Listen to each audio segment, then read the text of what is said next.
course, I went live and I don't got my ear pods in. Probably hear my dog eating in the background. There we go, connected. What's going on, everybody? I'm going to check some things here because I'm clearly professional. But I'm late, so, just trying to get the fuck going. I don't know. Hopefully you guys can hear this okay. Let me know if you can hear me okay in the chat. This is Potect Ya Neck Podcast. Host Dan Tom here. Analyst who, I guess we can call me an analyst. I don't know. According to MMA Awards next week, unless you're a UFC fighter who color commentates, you're not an analyst. But yeah, I do stuff on MMAJunkie.com and Action Network. This year program, as I sip my coffee, the Potect Ya Neck Podcast, we break down high-level MMA, but in a slightly different way where we get a bunch of stuff right, only to really just get it wrong and not have the results to show for it. Here I am anyways, and here you are anyways, surprisingly. So thank you guys for being awesome and being you. I definitely don't deserve it, which is why this episode is not monetized. I don't deserve it after last week. Don't deserve the likes or anything like that, but always good to see you guys. Hey, Dan. Second Enforcer is in the house, armed with my opinions. Always welcome, Ghost. Appreciate you. Where's the First Enforcer? My man Jimmy Kudo over there. All good, Dan. I'm ready to moderate, keep the chat safe environment. I appreciate you. You can't keep me safe from me, though, and I don't think anybody will be coming at me as hard as me today, my friend. Rios is in Truesdale. A big question that I hope you'll be able to answer during the recap bit of the show, if that's okay with you, Dan. I will do my best because I don't have a lot for you guys. Hopefully you guys caught my show, my appearance on Clint's show, Die Hard MMA Pod over on the Pub Sports Radio channel, his Monday show. He was so gracious to have me on. I will be correcting things that I mistakenly said on there, as you tend to do when you, talk as much as anybody like myself tends to do, which is why, even though I'm not a fan of the Brendan Schaubs of the world, I'm very understanding of the a lot of the misspeaks. Not all of them, obviously, but a lot of the misspeaks. It's just natural. You're going to do it. I did it this week, so I got to do my own corrections and omissions. Which is another reason why my OCD ass likes to prep, because when I don't get everything out of the way, it's like I'm just a mess. Apologies. Aside from like the crushed spirits and all that normal stuff, it's I'm really under the weather right now too. So if I seem like a different vibe, it's like I'm just kind of getting it from all ends. It's like, what's worse, like being sick and being like in physical pain? What's worse, being sick and like my joints and stuff, and like having some still nerve issues on the side, and being like depressed? What's worse, being sick and missing the Lovato Junior grappling seminar, the second grappling seminar? I don't get sick often, but for whatever reason, when I want to actually get to a grappling seminar, all of a sudden I'm sick. What's worse, being sick and that? What's worse, being sick and still having to power through work because you can't afford to take time off? God forbid we just get one of these big winning nights, right? Like, that's part of the reason. It's not even material possession. I'm check to check like most of America here, try not to get crushed by capitalism. Like, these big nights represent, like, I can actually take time off and, like, take care of my health instead of doing the healthy working 7 days a week nonstop. But yeah, no. What's worse, being sick and not having significant others, family members, or people you can call to help you, because you actually have to provide for others. You probably heard my dog's eating there. It's like, I don't know what it is, but you can check all the boxes there for your boy. We're going to get through the week because I got no choice, man. We got a UFC 290 whatever next week and one more card to go before I can fucking lay my head down to rest. Because I won't be taking a vacation. I actually decided to not take a vacation, and I was hoping that I would be rewarded in like the typical way where like Dan Tom stresses a whole bunch and it's all for naught, because I end up like denying myself a simple pleasure, and then it ends up being like, oh, you should have done it anyways, Dan. Silly you. Ha ha ha. That's the normal story. So that's another reason why I was really hopeful we were going to get a win, was we're going to recap UFC Austin. And did not. Sorry, I'm losing my train of thought here. I've been getting like dizzy all day. I'm like super out of it. I don't know if it's like, sometimes my guy Drake Riggs told me to drink some water. I don't know if it's like the Dayquil stuff. I don't usually take like these medicines and stuff, and I've been actually like good about the drinking and everything lately. I've been really cutting that down, and I could really just feel the alcohol. It's like, isn't it supposed to be non-drowsy? I didn't really look at the tag. but Dayquil, right? It's supposed to be non-drowsy, and I'm like, I feel like I'm taking like shots of like fucking whiskey here. Like I feel all fucked up and woozed in the head. So we'll get through it, and I'll try to answer your guys' questions. That'll be probably the more interesting part of the show because again, despite having to get ready for that Monday show, between being sick and like, I hate when people say OCD when some people like myself who like literally struggle with it. I got flash, and again, shout out to my guy Clint. Go follow him. He has some really good breakdowns of all the fights that I go light on, and will sadly still go light on despite like having to like to try to bust my ass to try to prep for that show on a Monday. You think I would be ahead of the curve, and I actually did feel ahead of the curve once like the stress of like, oh, I did the show, okay. Hopefully I did okay. Hopefully I didn't weigh his show down. I'm like too terrified to even look at the comments. And Clint's actually got a great community over there of a bunch of listeners, and I'm like, I don't want to listen to the comment or look at the comments or whatever. Hopefully I did an okay job on that show. Go Clint for your 100-unit goal, my man. But yeah, after like the smoke clears, I'm like, oh well, silver lining here. I got a head start coming into this work week, right? We got to bounce back and this and that. But even swimming upstream through the depression and all that fun stuff, I'm just like, fuck, man. Like I'm so thrown off. It reminded me. This is kind of why I opted out of Junkie Staff Picks a couple years ago, because having to get them in by that Tuesday deadline was such a pain in the butt for me. Because again, I have to actually like write, explain, show my work, and actually put my money where my mouth is, because I actually do that. Because again, it's not part of my, I keep it separate, fun money. But at the same time, if I want to do something fun, the fun and money, fun has to have something in it, right? There's that. But anyway, so we're just.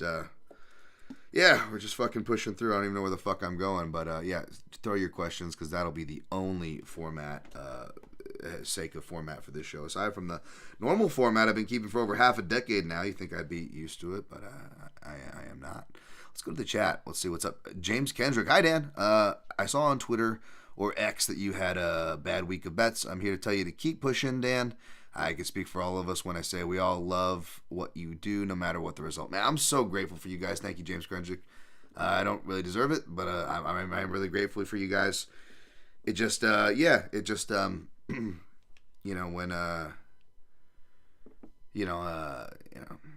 I probably already divulged too much in that opening diatribe, and I don't want to get too any further. I want to just push forward to business, as I've been doing in my defense. You know what I'm saying? I think I made like one little quib on politics, and some fucking asshat on Twitter, yes, Twitter, not X, was like, oh, do you have to inject politics, Danby? But I'm like, motherfuckers, do you realize what sport we follow? Do you realize how much fucking, like, Phil, where is it?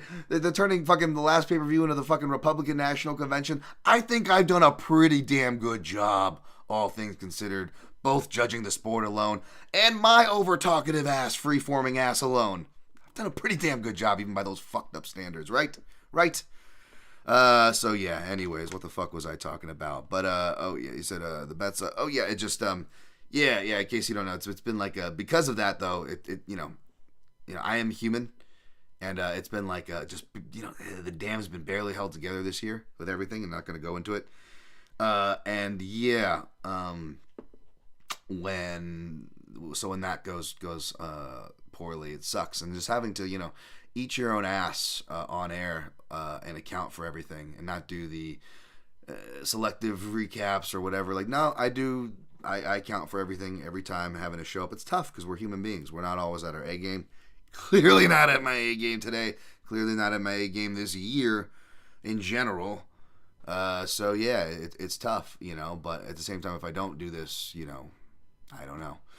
It's like, you don't do this, you don't make money, but at the same time, it's like, this doesn't really make me money, and this is just like you showing your ass on air, Dan, like the first 5 minutes or so now. Like, you're gonna do yourself more harm. Like push the keyboard away. Like, get off Twitter, bro. Like John Jones, just get off to Connor. Just get off, right? Like, I'm doing my own version of that, right? How can I talk shit if like I'm doing my own version of that? So you got to find the balance, and a good balance will be, again, take a break, Dan. But we can't really, right? And we're so close to the end, and I love to see things through and account for things, unless, of course, with the very few winning weeks we've actually fucking had this year, those are always the weeks where, like, I end up, like, if I can't, like, squeeze a recap in for whatever reason, it's always those weeks. Go fucking figure, So yeah, the mental reprieve and the mental celebration, not doing a very good job on my end, but you guys are too kind. Rain Lamina, the Jessica Rose Clark of Singing with a Lark. I don't know what a lark is, but I feel like one today. Jin Karasu, man, I would have voted for you for Analyst of the Year. That's funny, I don't even deserve Analyst of the Year. It's not even that. Like, and I'm going to retweet the thread, because there's just so many goddamn good analysts. We got some of them in the chat right here. My man Ghost Phantom, in this space who do actual analysis, and it is just frustrating as all hell, especially because the category that it's replaced by is something that I still really would love to do. And I thought this year was going to be it. Talks have died down for that, folks, unfortunately. And as much as a suit would be handy for awards week, not that I'm going to go to that fucking shit show.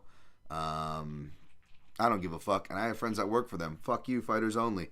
But yeah, like, not that I'm going to go to that, but like, yeah, like, I wanted to, like, you know, I am still, despite the depression, health issues, busyness, whatever complaint. Like, I've been hitting the fucking gym, trying to get in my target weight, at least to the low 180s to get fitted for a suit. I don't want to be too low. I also don't want to be too high.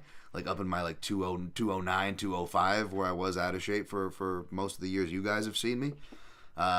Bouncing between high 180s, low 190s. Kind of been there for a minute now. But yeah, I want to get fitted for a suit, make myself feel good, have a photo shoot, put myself on the market, you know what I'm saying? Like, ready to call, will travel. Yeah, not doing myself any favors by falling apart on live in public forum too. So, yeah, we'll see about that. But yeah, that is frustrating though. That is the category now for analysts. And again, I don't think I should be that. I'm not trying to make a living off of calling fights. It's just a dream job I've had since, I don't know, the early fucking 90s. Since before a lot of these people were born that follow this damn sport now. And then yeah, just. It's more just like acknowledgement. Like, am I doing something, right? You don't get the acknowledgement for the analyst of the year thing, then your bets aren't falling through, and your personal life's not going. You're like, what the fuck am I good at? You know what I'm saying? So it's just that's me right now. So let's push the fuck on, Jeff. Love you, Dan. Keep your head up. I appreciate you, Jeff A. Kevin Oliver, just be yourself, Dan. That's why we are here. Screw what the people say. Although whatever they want to say, I can't defend it right now. So, but I appreciate you guys saying nice things. All right, let's get to a question here. Real Susan Truesdale, big question. Figgy had a great performance against Font this weekend. He trained. Let's get to that. I'm gonna shelve that. We'll go to the let's see, live 12:43.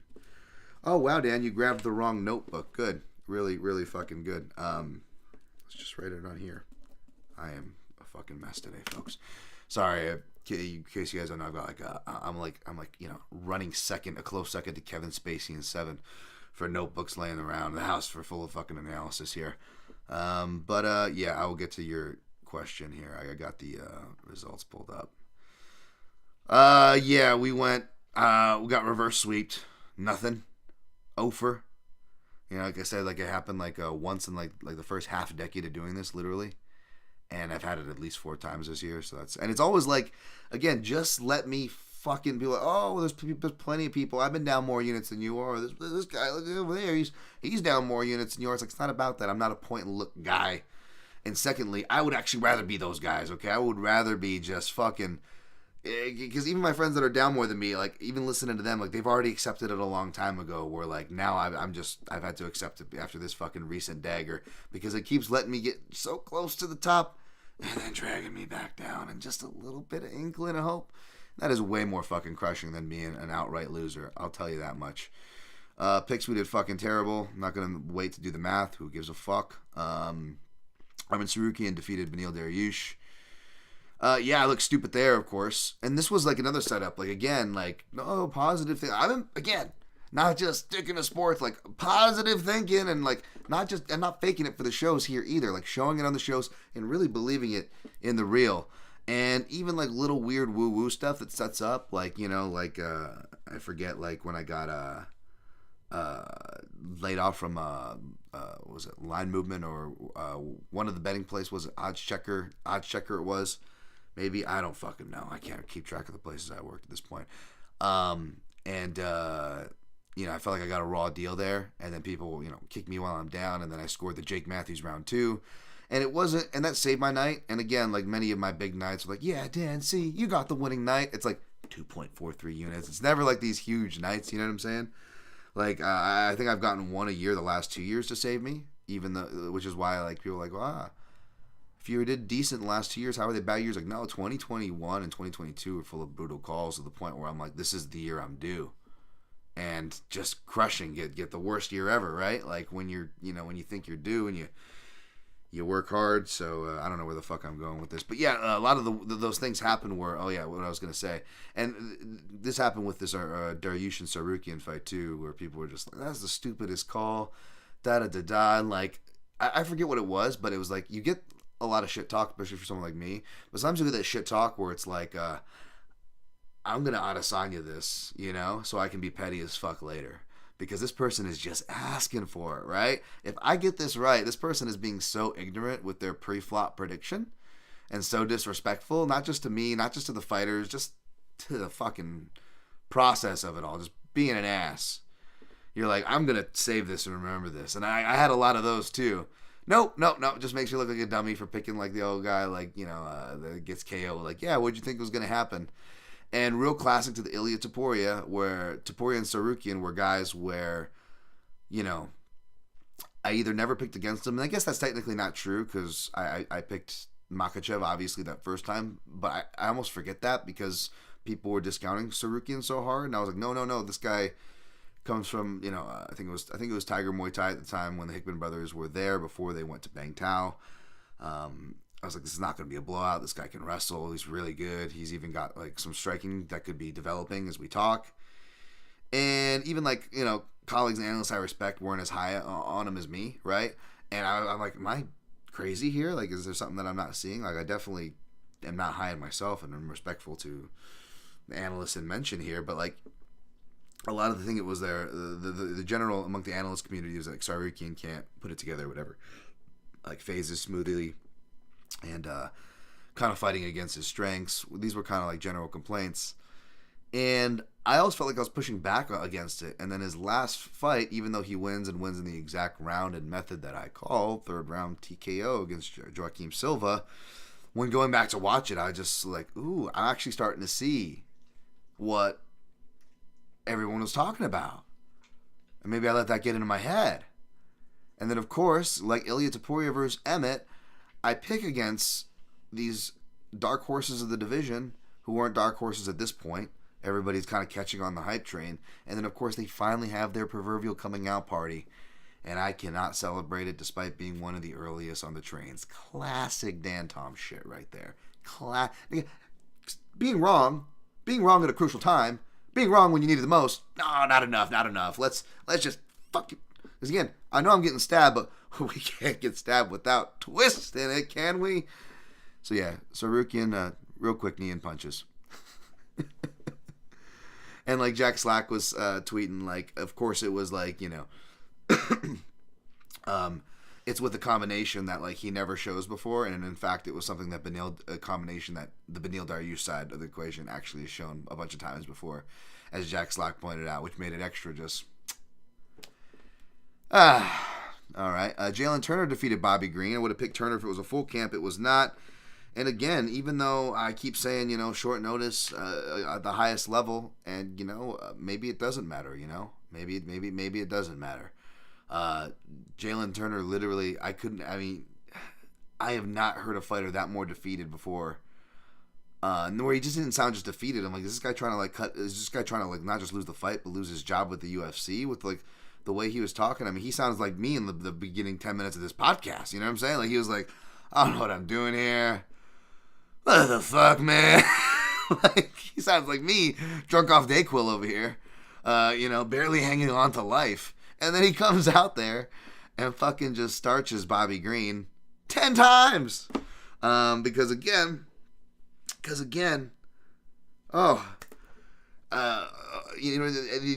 cruel MMA gods goes, oh, Dan, you love being right so much. You love being that guy who is right about the fact that nobody else is saying. Well, I'm going to careful what you wish for, motherfucker, because I'm going to once again give you that, and it's not going to matter because you're going to lose the bet and or lose the night, even if you won the bet, so it doesn't fucking matter.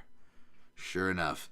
And again, if losing my bet, having to sweat through for the umpteenth millionth fucking time to the co-main to main event, having to sweat through a whole card of this bullshit every Saturday just to see if I win or lose. Because God forbid, I just have a, air quote, easy night, easy money. And don't take offense, people in my replies, because there's people that are like good friends of mine who do this, to people that, I don't know you that well. Either way, it's not personal. I love you all, but I can't. Oh, it's going to be easy. I'm like, oh, is it going to be easy? How easy is it, huh? You ever knocked somebody out? You ever submitted somebody? How easy is that shit? I know I suck, but I can tell you it's not easy, and I've had more swings of bats than most of the population over 30 years. So it's not easy. It's not easy. Much less in a fucking live fight scenario where your adrenaline is going. Like, anybody who grapples can attest to the submission part, right, folks? I'm not special. You don't have to be special to get what I'm saying here. But yeah, God forbid I have one of those easy nights, easy money cash-in bets, right? No. And so yeah, as if that's not bad enough. No, losing's bad enough. No. I have to watch, in the spirit of me being right, because that weighs so much in this equation, in this overall pie chart. I have to watch one of my favorite fighters, literally, closest we can get to an organized execution, thanks to Gary Hatley there. My God. And then I finally get then I get the tweets. Those are the times where I get the tweets of credit. Oh, hey, Dan, you were right. Like, I feel great about being right. My bank account, my conscience, my sharing interest. Oh, I feel great. Fucking fantastic. Yeah, again, folks, like I told you on this podcast, like I tell you on every podcast, like I've been saying for years about Texas and Brazil and certain judges and judging trends, but hey, who the fuck am I? Who cares? I got amazing listeners, but only, unfortunately, a few of you guys, and not enough clout, not enough voice, and not the results to even, say I'm being disrespected, so I can't even claim that. So I will continue to shout at a wall. Davison Figueiredo defeated Rob Font via unanimous decision. I felt bullish about this one to start the week, and then, realism set in, the whole jab stuff, the figure. But then I was like, you know what? I got to pick Figueiredo. I've been calling, if I'm Mr., been calling Figueiredo Jan, which I'm glad to start hearing people in the timeline start mentioning that. And although it's petty and it doesn't matter, this is, especially because I fucking lose at everything. You just, at my point, I would just love credit for anything. But, no one's been calling for this fight longer than me. Nobody. Jan versus Figueiredo. But if I've been calling for that forever, on the simple stakes that people were like, well, what do you mean? Figueiredo was a flyweight when you were calling for it. That means and he wasn't even the flyweight champ when you were calling for it. If those numbers are correct, you're throwing out there. That's right. You know why? Because he was a bantamweight. And if I was going to say that for my reasoning, then why wasn't I going to pick him here? I did. I didn't have the balls to play him. I only played him by sub, which the grappling was live, but, we weren't close to a sub or anything like the Joaquin Silva fight. So, of course, I'm right on that dog, but despite always playing dogs, despite playing dogs on this card, despite this being a dog-heavy card, over. Real Assistant Truesdale, big question. Figgy had a great performance against Font this weekend, and he trained at Fight Ready with Cejudo. Figgy is one of the most undisciplined, chaotic madmen, but was able to adapt Fight Ready game plan. He adds, doesn't that reinforce my theory that Dern is uncoachable? Despite the MMA media claiming she got great potential. And I know you're leaving me out of that MMA media. I appreciate that. He adds, and to add to that, Wei Lee worked at Fight Ready for one camp and became an incredible game planner and has good distance recognition, so Dern has no excuse. Long way to shit on Dern, but I agree with you, my friend. I agree with you. Fight Ready obviously adds to their positive resume, so hopefully no one is discounting them off of any of their experiences with Dern. I don't think that's the case, but your point is heard and agreed with, my friend. James Kendrick, UTB and Guru are my to-goes. Yes, thank you. I appreciate it. Those are good dudes, and that's the good MMA Guru. Not the other one. Although, apparently, just because you're fucking tall means like, well, this guy's tall. I guess I had him all wrong. Maybe he's not a racist, insightful chud. Like, what the fuck, I don't understand that. And I don't have a dog in the fight. I'm not even a short king or angry short guy syndrome. I'm fucking average as shit in every way at 5'9". Like, I get no flag to fight. I get no flag to wave. I get no dog to fight with in this race. But that is kind of just funny, you know. Or on the flip side, there's dudes like my guy Brian Petrie, who I love, and I think he kills it on the Anik and Florian podcast. But like, he always says like, fighters will be like, oh, hate me for my opinions, and they find out I'm big. And I'm like, it even proves the point even further of like, we just, you know, the whole shit, I'm so big, I'm gonna go get something, I'm so big. Like, that's all we fucking care about. Like, you're a professional fighter. It shouldn't, even if size does matter at a certain point, obviously, like, if you're mad at some dude making picks, whether it's me or a Brian Petrie, our fucking size should not have anything to do with your opinion. You should still fucking hate us, even if it's unjustified. Like, so you guys found out Dan Tom's 6'4". Oh, I had Dan Tom all wrong. What if Bill Cosby was 7'1"? You know, Bill Cosby, maybe he's back in the good graces. Like, I mean, that's a bad example, but you know what I mean. You know, somebody you didn't know their height and all, like, fucking height. Yeah, but that is the good MMA guru and TV scouting. The Chronic Combat Conversations. I want to make sure that plug gets correct there. He says James Kendrick, and of course Jack Slack and Ghost. All right, cool. I'm gonna get through the rest of this recap. I'm going too long and already on my soapbox, and I've killed whatever listenership that I've managed to salvage over the years or managed to hold on to. I've lost more than I've gained, but you know what I mean. Don't want to lose it all. Do I? Doesn't matter. It might not, folks, because I might not be doing this for much longer if I don't start upping my results in multiple, not just the betting, but other things. It's expensive world we live in, and I gambled on myself to be here, as you guys know. So support what you like and share, and that's why I demonetize it. I don't deserve it. It's not even about money, because the biggest thing you can do is share, like, even though I, and this episode doesn't deserve it. Sean Brady defeated Kelvin Gastelum. Submission Kimura. Oh, I forgot to say the one funny joke that I fucking had set for Clint's show, so I guess I'll say it to you guys. I guess I'll use it for my own show, Dan. Because you just give everybody else before you take care of yourself, you dumbass, Dan. But like, yeah, like, you know, everybody's saying, oh, how could you beat Kelvin Gastelum? All the hindsight, right? You know, and then I was going to joke with my guy Clint, because I always post like the Matrix, the Neo dodging bullets one. And I was going to go, and he did that classic, he did his classic, you know, bit or whatever, when like the Kelvin guy is like, me not betting Gastelum. And like a lot of people were being like really hindsight on it as per normal, right? But I was gonna joke with Clint and go, if you're Neo like dodging bullets, like I'm fucking James Caan and the Godfather. And we're just eating every bullet in the Tommy. Like, that is me betting. That's my betting here. I'm catching all the fucking bullets, and I fell for this one, man. I thought I wasn't gonna fall. It's been a while. It's been a while since I fell for the Kelvin Gastelum trap, folks.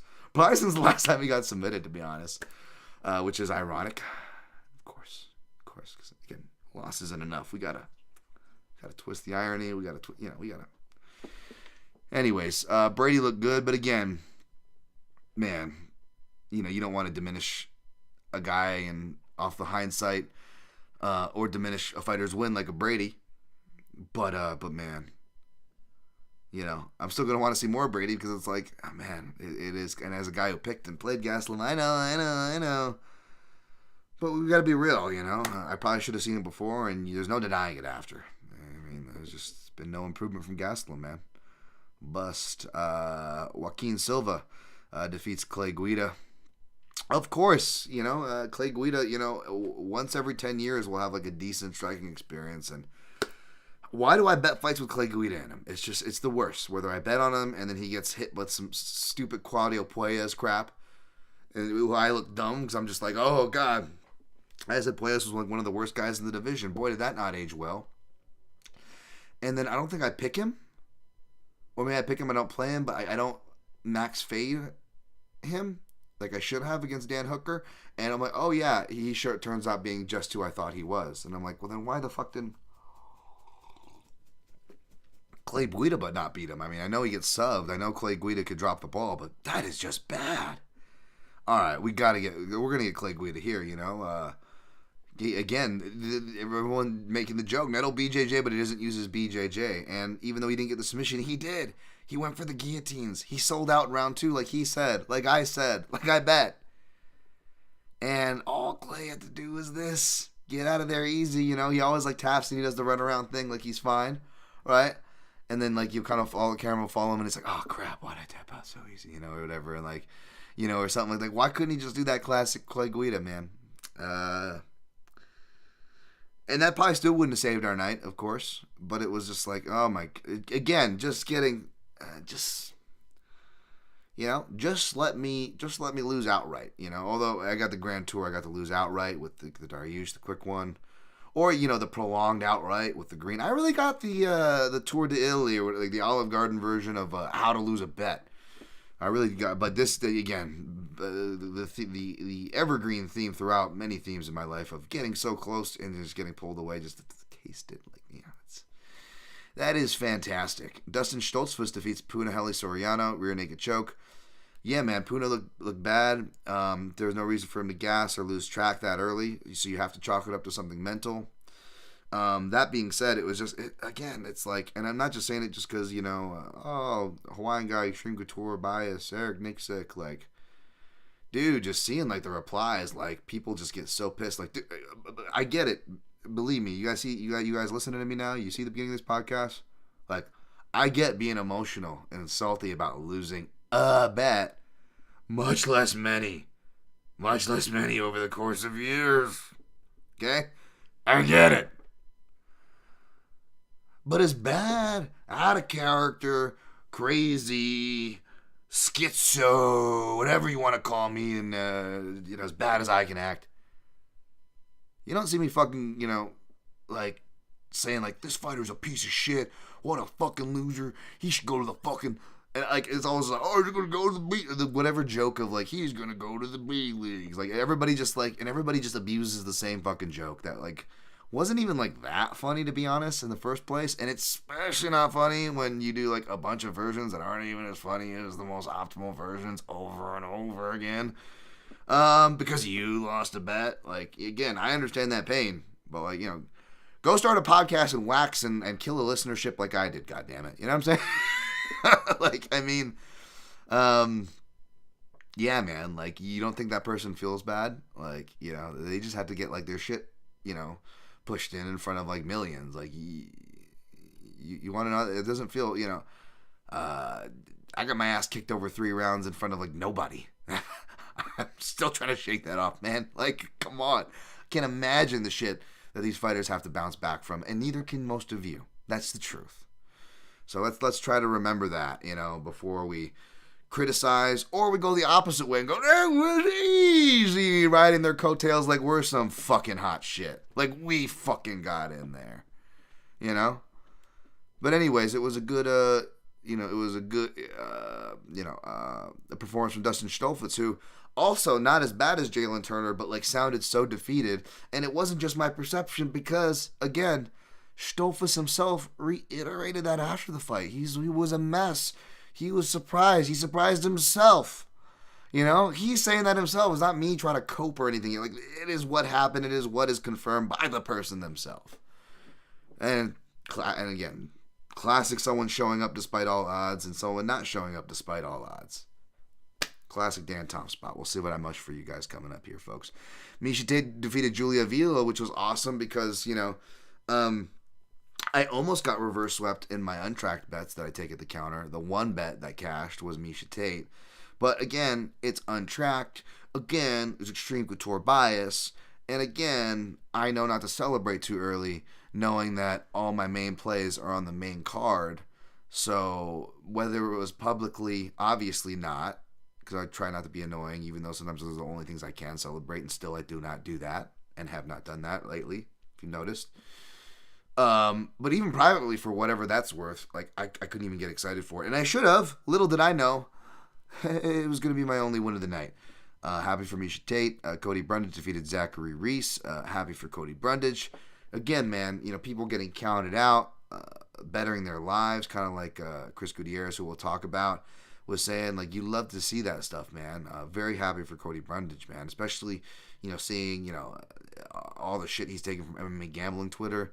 Not really, not trying to judge all you guys. There's a lot of you nice folks out there, too, and I appreciate you. But let's be honest, it's a fucking cesspool out there. So I am always happy to see MMA gambling Twitter humbled. Not lose. I'm not rooting for you to lose, folks. Humbled. That's a different meaning. Is insinuating, you're being the typical MMA gambling asshole I'm talking about. Jakar Close defeated Joe Solecki via slam, back-to-back slams, of course. That was cool. Happy for Jakar Close. Rodolfo Bellato defeated Ihor Potect. Again, that was Jacob Montalvo allowing fights to go on because that's the trend. So it's like, I saw someone tweet, I think it might have been TV or Guru, it was like, it was great reffing in the Schnell Sumadaerji fight. Like, another fight I fucking lost. By letting it go on. And I'm not even talking about my betting bias, whether it was a good, even though you could justify standing stoppages. And if I actually, forgetting my betting bias, was keeping the same energy in general, I still should argue for that fight. Not that it should have been stopped, but that it could have been stopped and been justified. Not that it should have been, but that if he did, it would have been justified. And maybe, frankly, nice to see that. But I don't. And not to say Montalvo's not a good ref, but I don't know how much we can attribute. Again, the clear Texas judging reffing trend, both broadly to how it specifically applies to guys like Kerry Hatley and Jacob Montalvo, prove me right, is their trend. So how much is it them being a good ref? Not that I want to take away from, the rare reffing officials getting credit. God forbid we actually give them credit, right? But at the same time, when it's such a fucking clear trend, that is actually a danger and detriment. So yeah, Adolfo Bellato gets that one. I didn't have anything on it. I don't care, but I'm just saying, right? Keeping that same energy. Jared Gooden defeats Wellington Turman. Poor Turman, man. Oof, poor Turman. Veronica Hardy defeats Jamie Lynn Horth. Good for Hardy. And that is fucking that. All right, 37. Wow, that was fucking long. All right, we'll try to hurry through the rest. I'm going to answer your guys' questions. Rio says in Truesdale, I've seen Ghost analysis since 2021 days. It's good that he's finally getting his long overdue daps, and it's cool that you two are great at what you do. I think it's cool too, man, and I'm happy to promote people like Ghost and others as well.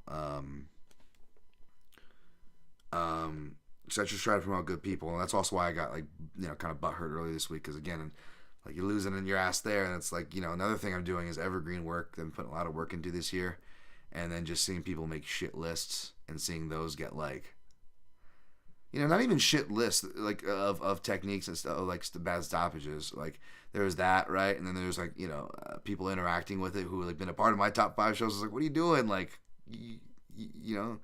what are you interacting with that, or not shouting me for? Like, fucking, we covered this topic. Shout yourself even, And or there was a thread of fucking relationships that had more engagement than all my threads put together in the last 3 years. It was just, again, when you're in the state like I'm at, it's just you're that's the last shit you need to see. And there was just a ton of those reminders that just kept hitting me in the face, despite me already being down. I'm already dead. Stop it. Come on. What was that Sam Tarley one? Stop. I'm already whatever. What's your opinion on the nonsense on X these days? It sucks, man. And honestly, guys, I am real close, and I'm probably gonna just do it Goodwill Hunting style. Not even caring about the library. Apparently, I could do that on Threads now too. But I've put some, even though I complain like I just did about it not getting engagement, it still doesn't mean they're not fucking cool things that I'm not proud of and I believe are useful. Right? They are useful. I am proud of them. But it just sucks. We've been taken over by an apartheid fucking Nazi promoting fucking pale fucking milk looking chud. Sorry, he looks like a bag of milk. That's what they're trying to make the classic joke. But again, I'm a hypocrite. Back to people making the same joke and making shittier versions of it. I just did that. But yeah, fuck Elon Musk. It took away the fucking blue checks. which is, I didn't even really care of, like, for a status symbol, but it was great to actually, like, have information. And now, between that and AI being introduced, perfect timing to really, descale information pathways. It's really, real good. Real fucking good. And then I had to listen to all the fucking Musk shows. Masterful gambit, Mr. Musk. Masterful gambit. Wait and see. Ghost, I love what you said. That it's wrong when bettors say easy pick. The sport is volatile and they aren't the ones in there.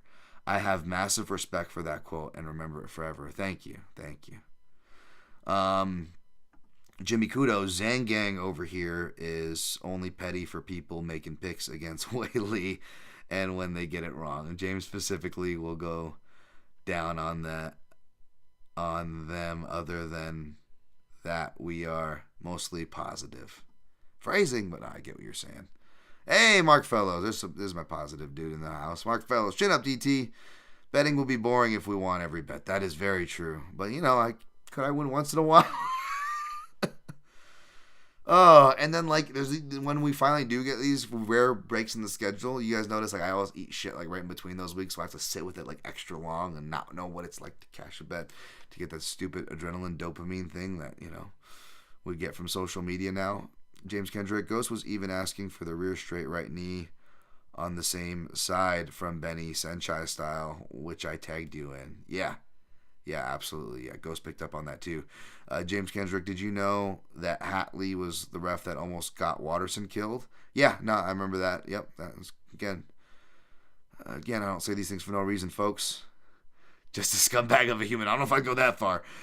He at least felt bad. Other refs have, sat there and defended their actions. So I gotta at least give Hatley that credit. But James Kendrick continues. He says, I get that refs have a hard job, but not learning from your mistakes and purposely giving people career-altering beatings makes him evil.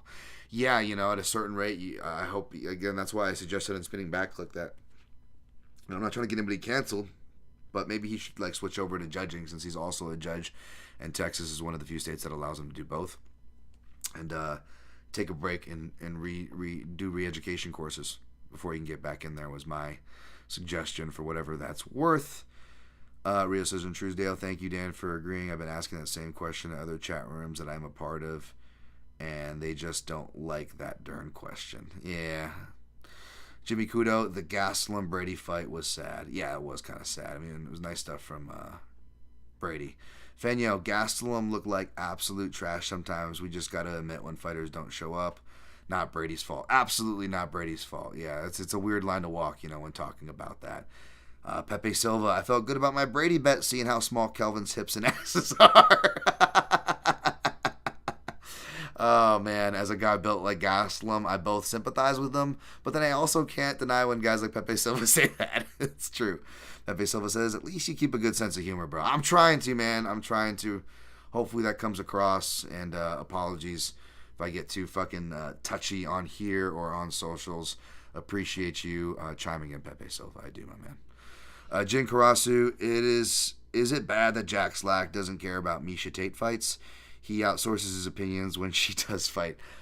Maybe that's just a, burnout from him doing it for so long, or, WMMA fights maybe aren't his thing, I'm not hating on either one. Everybody is.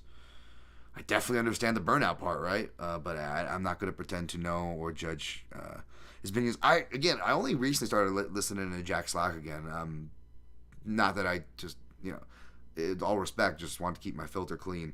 And I still am careful about when I listen to him now, just because, I already, will catch, oh, my goodness. So I'm just so, again, I'm not saying just be, I literally am OCD, folks. Formal diagnosis, so I try to keep my filter clean. So, yeah, I don't know. All right, let's get to it. 44, 45. UFC Vegas 68. Yeah, where the fuck are we at? Where's the odds at? Song Yadong Gutierrez. Yadong minus 430. Gutierrez plus 300. Shout out to my guy Fanyo in the site, in the chat. Amazing analyst. And great analysis on Gutierrez as well as with Ghost, who has excellent threads. I definitely check out Ghost on Twitter. I shared this Gutierrez versus Alatang. But I know my guy Fanyo's a big appreciator of Gutierrez's game. Excellent lateral movement that allows him to kind of shift his stances, looks, change up things offensively, but obviously it gives him some consistent exiting pathways off the highway to circle out with the lateral movement. So parlays nice offensively and defensively, dual directions, dual purposes, mixing in with consistent hip feints and prodding jabs, and the occasional, when feeling in stride, shifting forward, almost like Machida-like combinations here. Reminds me because it go left to right. Almost like he just wants to get respect, make sure he's getting your respect still. Wonder Boy will do a similar thing as well. Very kick-heavy fighters, very outside, along the cage fighters, and they have tactics for it, both with their footwork, and both guys have improved their wrestling, Song Yadong and Chris Gutierrez, during their UFC tenure. But yes, Gutierrez has as well. Both with the shot awareness, awareness to push down on the head and limp leg, fight grips, underhook awareness when his back is against the cage. All these things have been steadily getting better. Gutierrez knows where he's good at and to fuel it. But at the end of the day, the smaller cage is tough for a kicker who likes to play on the outside. Whereas Song Yadong, although he's happy to fence and stick and move and kind of organically let striking form an open space, he obviously has a knack, predisposition, propensity to pressure. That's what he does his best work. He is a counterpuncher, but kind of similar to Conor McGregor, not stance or style, but as far as the frame, the base frame, the foundation, a counter fighter who does his best work pressuring to pull and really pull those counters out, and emphatically to make emphatic collisions, right? And that is kind of what he does. His kicking defense hasn't been that great. It's tricky. You got to look at, you got to be careful of stats where it's like, it looks like everybody is pretty much in the 90% to pretty much 100 percentile, but he actually has gotten better at checking kicks. He's always been able to counter kicks, and that's kind of what he's depended on. You look at his Turbo Perez fight where he gets that emphatic knockout by countering the kick, sitting down on the right hand. But he still takes the kicks, right? Maybe not the best kick defense, even though he's got good eyes and proprioception to get out of the way. As far as technique and reliability goes, not the best, but he's gotten it better. And you look at the stats, like, oh, well, he got 3 for 3 landed on him in his last fight against Ricky Simon Vato. Sorry, I'm sick, man. I can't say my shit. Like Ricky Simon Vato, right? If you look, the first round, two of the 3 kicks that Ricky Simon apparently landed were checked really hard, which is why there was only 3 kicks in a 5-round fight. I know it ended pretty early into the 5th round, but you know what I mean. It was a 5-round fight that went into the 5th round.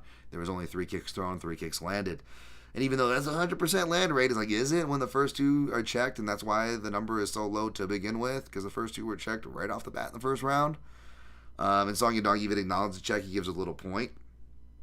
So you got to be careful again. Like I always say, stats are terrible, even though people will go lazily cite the stats, and they've got better pick and bet records than me. But hey, I guess that's besides the point. So, yeah. So when you look at it, it's like, okay, and even though Gutierrez has a really good chin and recoverability, he hasn't been knocked down until his fight with Pedro Muniz, and that was in round 1. And in his defense, he wasn't finished by Pedro Muniz, right? But then again, you look at that knockdown, and that was very similar to the Turbo Perez fight.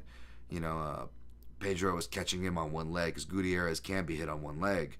And if you look at it, outside of Pedro Muniz, who he lost to, and Vince Morales, who, he seems like a really nice kid and much more knowledgeable than you might realize. So I'm not trying to be rude, but I just don't rate him very highly. But those were his kind of more dangerous on paper strikers. You got to go all the way back to his other UFC loss to Raoni Barcelos, and his UFC was his debut, right, at that point. And in Gutierrez's defense, he's also a different fighter back then, right? So as far as athletes or athletic strikers or athletic knockout artists, it's not a lot of those on Gutierrez's UFC record. So I'm gonna go with Song here, and it's okay, how are we going with Song? Are we going knockout, decision, early, late? If you look at it, It's like, well, if it goes late, that's more for fuckery to happen, whether it's like cuts, running into a random Gutierrez spinning back fist, allowing for attritional damage of Gutierrez's leg kicks to rack up. And then there's also the fact that, like, what are they doing? It's a really slower tempo fight, which is not abnormal for a Gutierrez fight, but it is for a Song fight. So in other words, one could argue that if this fight goes late, something went wrong, at least on the Song side. So if I'm going to pick Song, well, I guess I'm going to pick him early in rounds 1 or 2. I don't have it written down, not that it matters, because I grabbed the wrong fucking notebook. So let's, that was a child-friendly episode. I curse every episode, and even when I don't, I mark it explicit, so who gives a fuck? Oh yeah, of course you're not going to work for me, of course. Basically, I just sprinkled on Song round 1 plus 450 or plus 600, round 2 or something like that. I'll probably get better numbers somewhere else. You can probably get better numbers somewhere else. Just some Scottie Pippen, so just over a half unit, and including the payout for one not hitting, assuming one of those hits, we'll get just over a unit return. So I know, super sexy. That's the pick.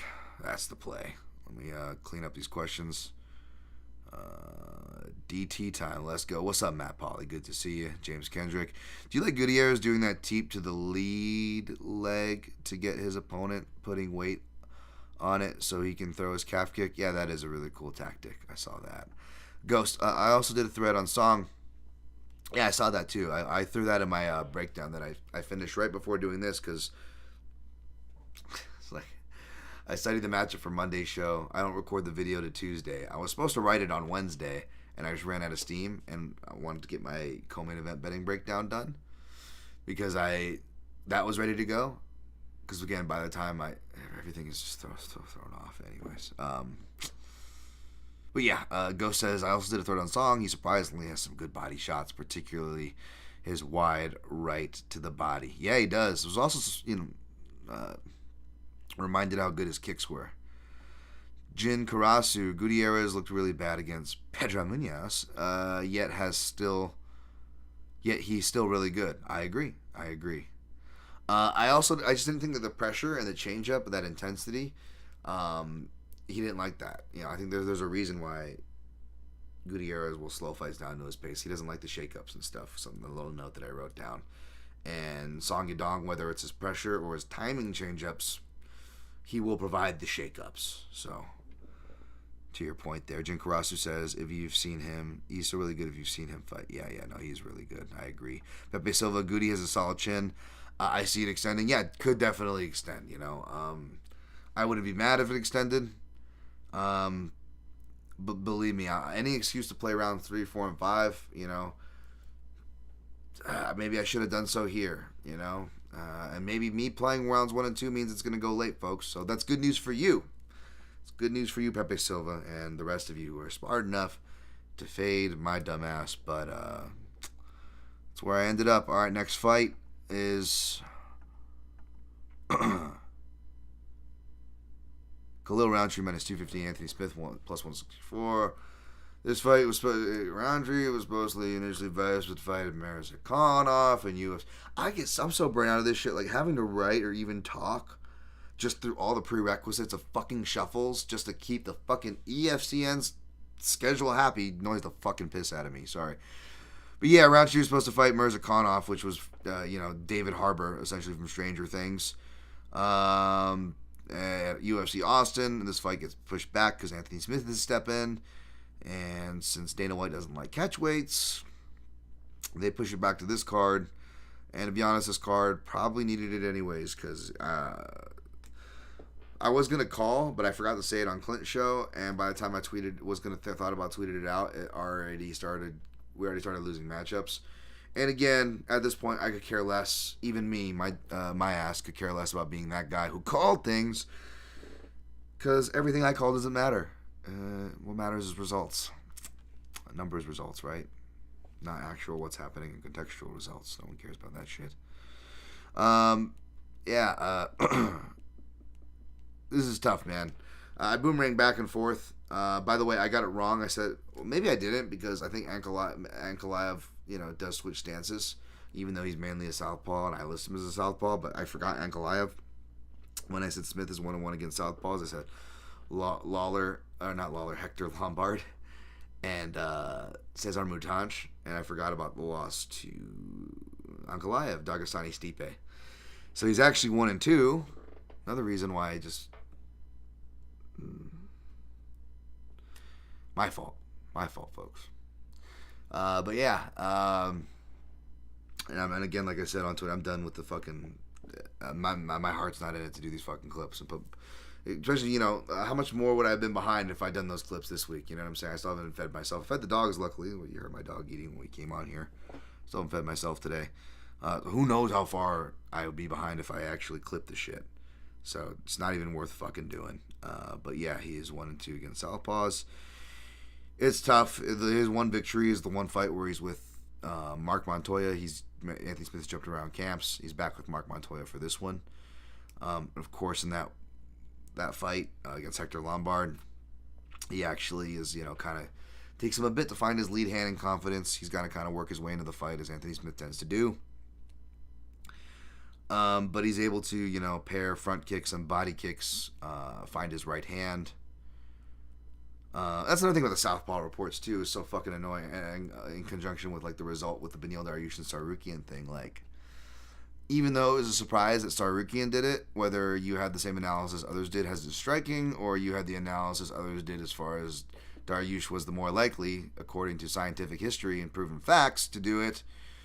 What also annoyed me was that people were surprised and were it's coming out, just jumping into the coming out party hype, be like, look at this crazy combo he did, when it's just if you've been watching my southpaw report, outside of people just throwing a big right hand or a power kick, literally the most common answer for everybody, from elite strikers like Max Holloway to grapplers stuck in 2007 like Hani fucking Yaya, is they lift a knee and then they step into a mirrored right stance, right hook. It's literally in all my fucking southpaw reports. This should not be a fucking surprise. Of course, none of those get love while they're out, while they're live, while they're relevant, or when you can actually reference them for shit that's actually relevant.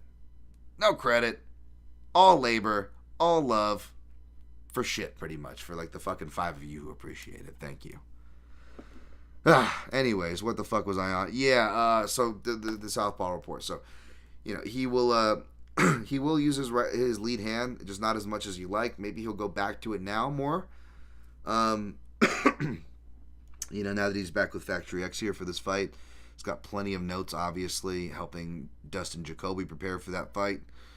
And even though he himself admits that he's different from Justin Jacoby, he has been doing a lot more of that knee lifty stuff to avoid leg kicks. I imagine he'll do it here, because not only will it offer a check, offer some bullshit to distract, with the Hector Lombard fight in open stance matchups, it allows him to kind of have that skip 1-2 that he likes in the open stance offensively. And a lot of us, which I love too, I love doing the lifting knee from southpaw, and then it allows me to do my orthodox to orthodox fit in, because if the kick's not there and I just lift the knee, I can step through into a shift to an orthodox stance and change level after I've gotten them to, what's coming? And you dip under, right? Which Anthony Smith could do. He knows where his advantages lie in this fight. He's not dumb in that respect, right? So, it's the small cage. It encourages grappling. And if Rountree comes in hot, it may encourage him to do that himself, because even though Anthony Smith, like I said, can have slow starts, weird fights, inconsistencies, whoever's picking one side is pointing to the other guy's inconsistency, and it's just it's the Spider-Man meme where they're both pointing to each other. That's why I'm just listen, pick your sides, make your bets, good luck, but let's not fucking pretend one side is trustworthy at chalk in this equation and one is not. Neither side is fucking trustworthy, no matter how you arrange the numbers, okay? But even Smith, for his slow starts and weird inconsistent fights, if you come in hot on him, he will respond in kind. Whether it's striking, even though the striking's not, going for him, and he's going to lose like the Ankalaev southpaw, or he comes back to later win like the Lombard southpaw fight, Or in the grappling department, back to what are you talking about, Smith wrestling? Like, he actually will, even against like wrestlers like Devin Clark, who, again, but what did Clark do? Clark came in hot, and it was Smith who actually shot in on him, even though Smith ends up on his back still, because, you know, Smith kind of just like almost a little too comfortable. He's almost too confident and too smart and talented for his own good. He's like, oh, I can give this away, and I'll be fine. And at least that's what it looks like for me from an outsider looking in. And then, of course, he still ended up getting the job done against Devin Clark via triangle off his back. But the first part I'm talking about, you know, he can do that if he goes in hot. So basically, as I turned in my thing for the Action Network, is I know, with my luck as good as it is, I'm going to totals, not just totals, but the typical MMA gambler total of like either fight doesn't go the distance or the under. And you know, I hate fucking unders. I'm sorry, you under players. I hate unders.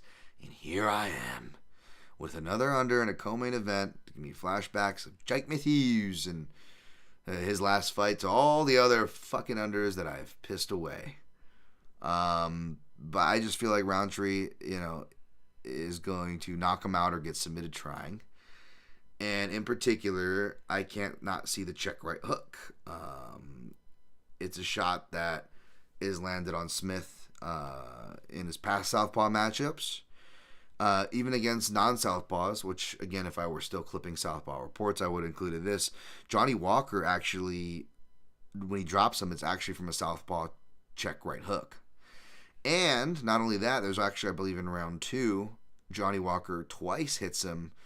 Luckily they were light, but with the stabbing downward kicks that Rountree injured Bukowskis' leg with. Because Anthony Smith, you know, doesn't defend legs that great, right? And yeah, we know Rountree throws those, folks.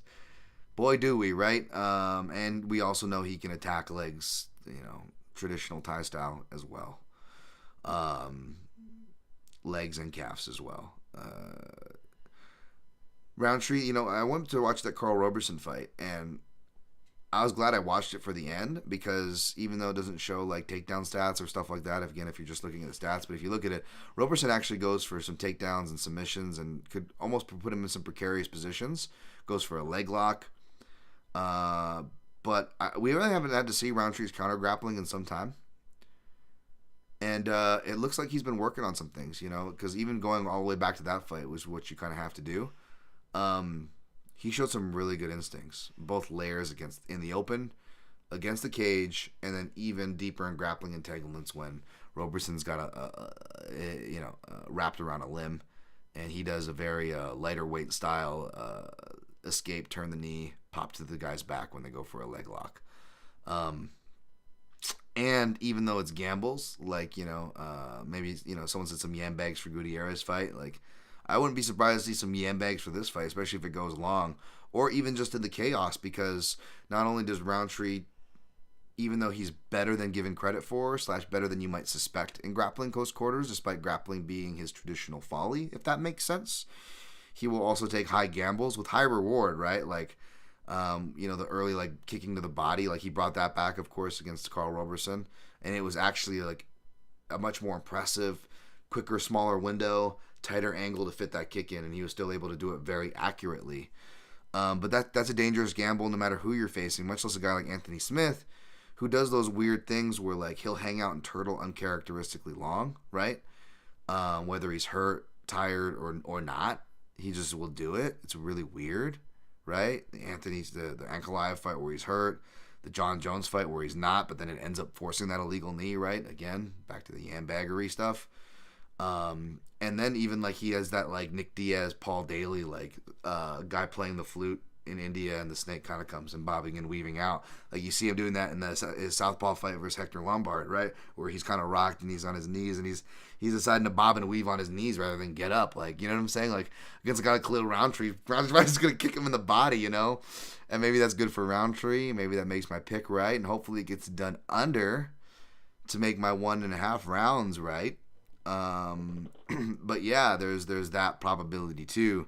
And again, if things do get too sticky and we are in the small cage, Anthony Smith is an opportunistic submission player. So the way I attack the board here, minus 135 is playable chalk, even though you can get it as low as minus 128. It opened at minus 137, so both are technically CLV, bro. Even though I'll be CLV for the rest of the card, whatever I end up on. Spoiler alert, I'm still just as shaky as I was on Clint's show and the rest. So I had to spend so much time on the main and co-main event this week because my ADD ass. And I'm not just saying that, because that's the awesome thing about Tourette's, folks. It's not the Tourette's or the twitches or the coprolalia speaking. That's actually not the bad part. The reason why we have one of the highest suicide rates is because the comorbidities are the ones that kill us, folks. That's right. We get OCD and ADD, which are hard enough when you legitimately have them alone, much less together, and they are very opposites, pulling you in this way and that.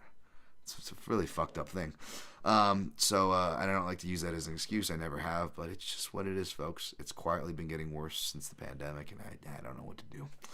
Maybe I could go see a doctor for it, but you know what else I've lost outside of people, bets, and job opportunities? I've also lost my health care this month, so that's also been fucking fantastic. Another reason why I'm tapping like crazy when I'm on the mats, because I'm just terrified. I was joking the other day with my buddy in jiu-jitsu. I'm like, dude, I'm like the guy the UFC brings in. You're like, dude, why do they keep giving this guy fights? He has so many losses. And you're like, oh, they're using it to put other people over. I'm like, I'm becoming the guy who, like, because they just had a rank promotion. And I'm like, I'm looking at the people who got promoted, and I'm like, I feel like a lot of these people owe me thank yous because I made a lot of these guys look really fucking good lately. You know, I'm tapping so fast to everything right now because I am terrified. Last thing I need is a medical bill. I'm barely able to, pay my own bills right now. Now I don't have fucking medical insurance, but yeah. How does that relate to this fight, Dan? I don't know, but I'm going to hedge out with a little bit of Anthony Smith by submission. Oh, yeah, CLV. CLV, yeah, that's right. I took the under, minus 135. I put 1.5 units on that for like 1 unit, 0.11. 1-1-1, not 11-11 for good luck, because we don't need any of that here, folks, do we? But yeah, that's how much you get back for that play. And then what I also did was I threw a Scottie Pippen at plus 550. You probably get it for better, plus 600, plus 650 on Smith by submission, as either an added bonus for my analysis of Khalil knockout or get submitted trying. But if it goes late, that submission becomes extra potent, right? And perhaps that can bail you out. And Scottie Pippen at like plus 550 will pay like 1.65 units. So that'll actually pay more. But both will result in not too much of a, profit if one has to hedge out the other. So again, not the sexiest of plays here unless I'm wrong. And Anthony Smith wins by submission, right? Or whatever. But watch, he's going to do it by TKO now, and I'm getting neither. But yeah, that's the play. Under 1.5 and Smith by submission. It's probably not the next fight, but I'll just read it off as it is anyways. Mullarkey-Haqparast minus 192, Jamie Mullarkey plus 160. So I've been looking at Mullarkey all week, and then now I'm like feeling worse about it because, watching the interviews, dude, the dude sounds like me right now, like drunk off of fucking... except the NyQuil version where he's less like neurotic. He's like, oh, well, me, I could barely answer the questions, mate. Yeah, I look like Ted Danson's son and I'm here to fight. Like, I don't know how to, like, he's like out of it, man. Like, the weight cut, the time change, because again, it goes from, China's not too bad from Australia, but Australia to here, that's a much harder trip, folks. It's an easier travel for Nasrat. And Mullarkey, yeah, he looks like he's feeling it. And we'll see where I end up. I want to pick Mullarkey here, but we'll see if I get scared off of that. Because again, well, Dan, Jalen Turner just sounded awful, and you were wrong there, right? So that's another great thing about getting like reverse sweep and getting your like just ass beat so much as I've done is like you just don't even trust yourself. So now I can't even like give you guys analysis. It's fucking great. Sumadaerji plus 105. He actually opened as a bigger underdog to short notice replacement. Tim Elliott minus 125. So now you're maybe getting a better deal on Elliott if you like that side. Again, it's tough. It's like, are they just showing up for a paycheck? Because it sounds like it. It looks like it. But at the same time, the small cage favors Tim Elliott, man. And, but Sumadaerji is not really having to torture himself with a tough weight cut. So maybe he's fresh as a daisy. And he high kicks or cross counters Elliott. Right off the bat, knocks him out. I still got to look into this fight. I haven't gotten to look into it with the shakeup. I looked into it beforehand. This was actually a fight I looked into beforehand and had a bet on. I had Nascimento by sub. And, of course, that was like the one bet I had on Clint's show. And, of course, that read is for nothing. Another reason why, and it's a privilege for Clint to have me on his show. I'm very grateful to be doing this job. I'm not trying to sound ungrateful for any of these things, folks. But this is another reason why I hate having takes early in the week. Because half these matchups don't even fucking happen. And it's all for naught. And I fucking twist my panties all in a bunch for nothing, right? You know? This was the one fight I wanted to get you guys researched with a take on. But instead, I decided to, God forbid, finally finish my fucking main event breakdown. And that is Muniz-Park, the Iron Turtle, minus 177-ish, plus 140 comeback on Andre Muniz. You could have got Andre Muniz in near 2-1, but people smartly came in on that number because regardless of my pick, it feels like a dog or pass spot. For one, especially with the fight shifting, so the odds should shift, right? Because you're going from more travel for Park, from less travel, right? And that benefits Muniz, that hurts Park. And then the fighting environment, the small cage, well, that also hurts Park and benefits Muniz. And secondly, we've seen this so many times, right? We see this all the fucking time. We saw it last week with what? I should have been smart enough to not pick it or whatever, like a guy to not go 2-0 or whatever. But I always bring up the Kennedy Nchukwu and Dustin Jacoby. Jalen Turner, Jalen Turner last week, right?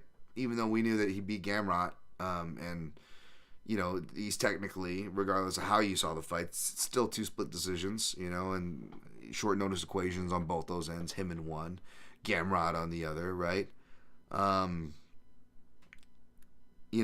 He's going to, even if he does take a third loss to Bobby Green, he's not going to get cut. He's still going to have a bright future, yada, yada, yada. But, man, that's still a tough position. It's still a tough position to put Jalen Turner in, right? And then you heard him on the interviews, right, before the fight happens. It's just, oh, my God, as long as this guy's being forced to take this fight. Not only am I not worried about my bet cashing now, I just feel bad about it cashing. I'm already counting my Bobby Green money. And then he shows up. Right? So, it's one of those things, Muniz, Park finally is on the run, finally getting the respect he deserves, just like Bobby Green was finally getting the respect he deserves. Obviously, much different fighters. Obviously, a much different level of deserve, right? And we're talking about career tenure of Bobby Green here, but you get what I'm saying. Against the person that stock low, losing streak. Oh, I hate these fucking setup spots, because you know me, I like actually having analysis to tie to. But since I still haven't fucking dug into this matchup as much as I would like to, going to right after this podcast is over. I'm late enough to see you guys. I'm running late enough here. So, yeah. Who knows what the fuck I'll pick? Check me at Dan Tom MMA on fight day so you know what the fuck to fade. Whether it's my Quick Picks article on Junkie or me on the artist formerly known as Twitter.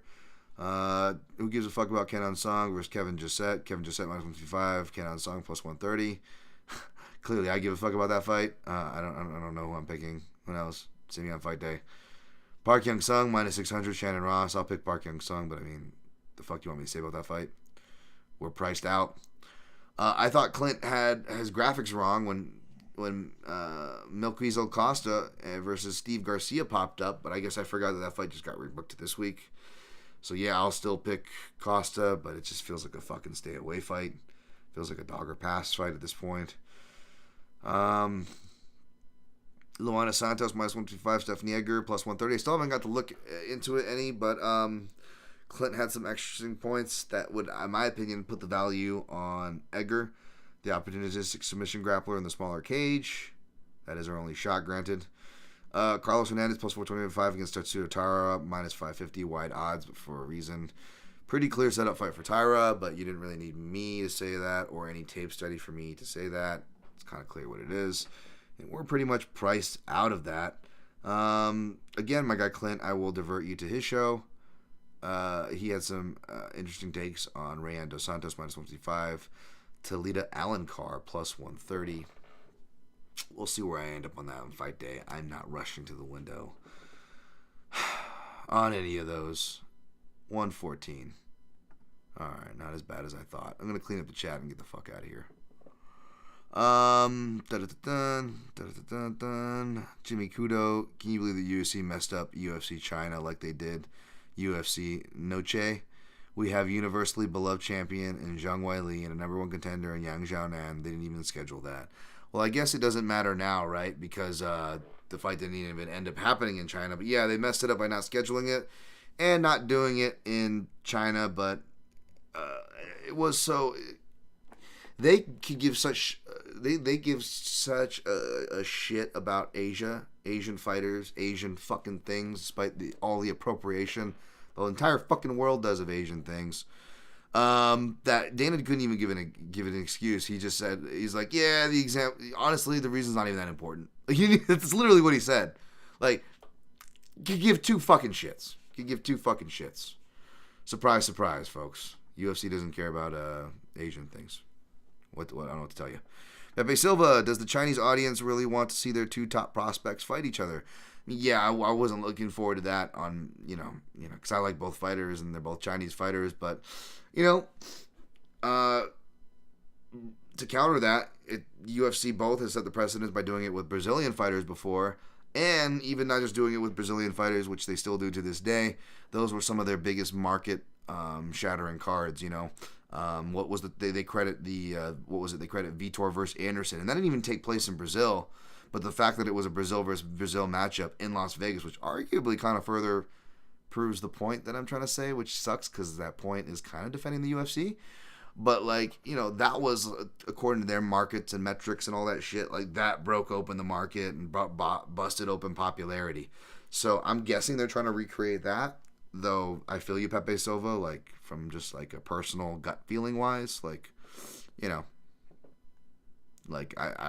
wouldn't be too excited, but that's kind of the matchup to make from multiple reasons, I guess. So, yeah. Ray Lamina, do you think Khalil Rountree's inconsistency and willingness to try things very concerning? Yeah, it feels like he comes in with like a new thing. Like, I'm going to try leaning forward in this matchup. I'm going to do Bangkok Khalil in this matchup with the marches. I'm going to do the pound the lead hand in his last matchup against Dukakis. Yeah, what's the surprise going to be for this fight, right? Jimmy Kudo. Actually, yeah, they do because they hate Yan Xiaonan. I don't know about that, but I've heard you guys say that before, actually. You're right, Jimmy Kudo. I've heard you mention that before.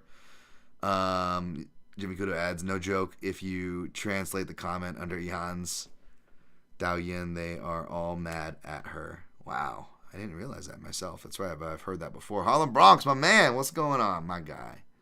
Hit me up the next time you're in Vegas, sir. Jin Karasu, do you like Sumadaerji because he's a southpaw? Yeah, I do have his southpaw stylings, but he needs to obviously shore up a lot of his game, and we'll probably get a look at that because Tim Elliott will go for takedowns, right? So hopefully, if he does win, he doesn't ice him too early so we can look at more of his game. And he fades back and does the open side counter. Yeah, he does that as well. Lastly but not leastly, Ghost. Muniz has a problem with the inside low kick, body kick, and high kick from the open stance. He looked horrible against both Allen and Craig. Yeah, I don't know how much Jung Young Park goes to those. He's more of a jab-heavy guy. We'll see. It'd be nice to see, though. Yeah. I'm an Iron Turtle fan as well, so. All right. Sorry, it was a shit show from start to finish, but I don't know what else to... I'm sorry, guys. It's just, I don't deserve you. I appreciate you. I'm grateful to be here, but like I always say, pizza be your favorite food, but you have it every week. You can get tired of pizza, and I'm grateful for my health. I'm grateful for my job. I'm grateful for, even though material things are bullshit, like I'm staring at this fucking PS5 that's been in a box for weeks now because I haven't had time to do anything. I haven't had time to open it up or anything. I don't know, man. I'm grateful, but it's just like, what are things if you don't have the time to enjoy them? What are things if you don't have people to enjoy and time and people to enjoy them with? Which is why I always give this message that I've been giving out. I always give out during the holidays. Again, if you're a fuck up like myself or, a weirdo like myself and you're not into the holidays, you don't have people around you, you fight the mental, the blues, both genetically and otherwise, right? I don't know what I could say to make it better. Just know that I got love for you. You're not alone. And hope you guys are doing well. So, recapping. Taking Song Yadong over Chris Gutierrez. Taking Rountree over Smith. We'll see who I take over Haqparast over Mullarkey. We'll see who I take over Sumadaerji versus Elliott. We'll see who I take over Muniz versus Park. See who I take over Song versus Jousset. I'll take Sung over Ross. I'll take Costa over Garcia, but that's an avoid. We'll see who I take for Egger Santos. I'll take Taira over Hernandez. And we'll see who I take in Alencar versus Dos Santos. Right now, all I got is the under in the co-main event, 1.5 rounds for Khalil Rountree Smith, 1.5 units at minus 135. Smith by sub plus 550, and 0.33 a Scottie Pippen unit on that. 2 Scottie Pippen sprinkles on Song, 1 in round 1 plus 450-ish, 1 in round 2 around plus 600-ish. I'll have it in front of me, and that's it. You know, I'm gonna be looking at dogs and Muniz. Even though he's been all bet to shit. I'll be looking at dogs and Smith-Rountree and Mullarkey, even though that's all been bet to shit, except for Mullarkey. That's also went down, even though he's not popular. Everybody must be desperate for dogs on this card, and we'll see where the fuck I end up. Sorry folks, just not really into it. I already kind of conceded to a loss this year. And all my haters can rejoice because you have gotten to watch me lose and or know that I have been losing in all angles and slowly unraveling here live in front of you on video. So rejoice, haters. Enjoy yourselves. At least someone's winning. And hopefully you guys can win. Thanks for Clint for having me. Hopefully he can win and hit his goals. Hopefully his audience can win. Everybody can keep winning. And I'll just keep eating shit over here. But keep your head up during the holidays because it's tough. If you are lucky and you have people around you, don't be an asshole. Be good to these people. Don't be like the typical douchebag man, dad, male figure, relationship figure in all these sitcoms. Like, I'm just a dumbass and everything goes well for me anyways. Like, fucking pay it forward. Pay it back. Be grateful. I'm going to try to do the same. Good luck in your picks and plays, and always protect your neck.